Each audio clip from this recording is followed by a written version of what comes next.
हाय दोस्तो, स्वागत आहे तुमचं मैची दुनियाच्या या नवीन एपिसोडमध्ये. तुम्हाला प्रश्न पडला असेल, सकाळ-सकाळी या 2 मुली इतके रेडी होऊन कुठे निघाल्या आहेत? तर आम्ही दोघीच नाही, 6 मुली जाणार आहोत स्टेकेशनला. माझी 9 वर्षांपासूनची गर्ल गँग म्हणजेच क्रॅकपॉट्स आम्ही सगळे स्टेकेशनला चाललो आहोत आणि त्याच्यासाठी सकाळ-सकाळी आम्ही निघालेलो आहोत. कोणी पुण्यावरून आलाय, कोणी अमरावतीवरून आलाय, कोणी मुंबईवरून आलाय, बट फायनली सगळे एकत्र आलेलो आहोत आणि फायनली आम्ही आमच्या विलाच्या तिथे पोहोचलो. बट आम्हाला आमचा विला दिसत नव्हता, त्याच्यामुळे आमच्या गाईड मिस वैभवी आम्हाला गाईड करत होत्या आणि त्यांच्या कृपेने आम्हाला आमचा विला दिसलेला आहे, म्हणून त्यांच्यासाठी हे फ्लावर्स. तर हा आहे आमचा विला. 6 मुलींसाठी एकदम डिसेंट विला आहे. मेन म्हणजे याच्यामध्ये पूल आहे, जे आमचं मेन गोष्ट होती, जी आम्हाला पाहिजेच होती. आम्ही सगळे विला बघत होतो, काय आहे कसं आहे, आणि तिथे एकदम मोठा मिरर पण होता. बाय द वे, श्रेयलनी वैभवीसाठी केक सुद्धा आणला होता. सो तिचं आज पोस्ट बर्थडे सेलिब्रेशन होणार आहे. आम्ही त्याच्यासाठी सगळ्या रेडी झालो आणि मिस बर्थडे गर्ल पण रेडी झालेली आहे. एकदम सुंदर क्यूट ड्रेस घातलेला आहे आणि हे आहेत बर्थडे गर्लच्या फ्रेंड्स. आम्ही मस्त रेडी झालोच होतो, तर मस्त मस्त फोटोशूट केलं. खूप चांगले चांगले फोटोज काढले आणि तेवढ्यात आमचं जेवण आलं. आता जेवण आल्यावर फोटोशूट कडे कोण लक्ष देणार, म्हणून आम्ही मस्त जेवण केलं आणि तेवढ्यात माझं लक्ष वरती गेलं, तर तिथे इतके सगळे पैसे ठेवलेले होते. हे बघून माझ्या मनात बस एकच थॉट आला आणि तो होता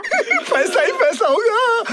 पूलमध्ये दिवसभर मजा करून झाल्यावर श्रेयलनी एकदम मेहनतनी हा गेम बनवून आणला होता. तो आम्हाला खेळायला फोर्स केला, पण आम्ही तिला सक्सेसफुली इग्नोर करत रात्रभर मस्त गप्पा मारल्या, बेसिकली गॉसिप केल्या आणि बस असा होता आजचा दिवस. भेटूया उद्या.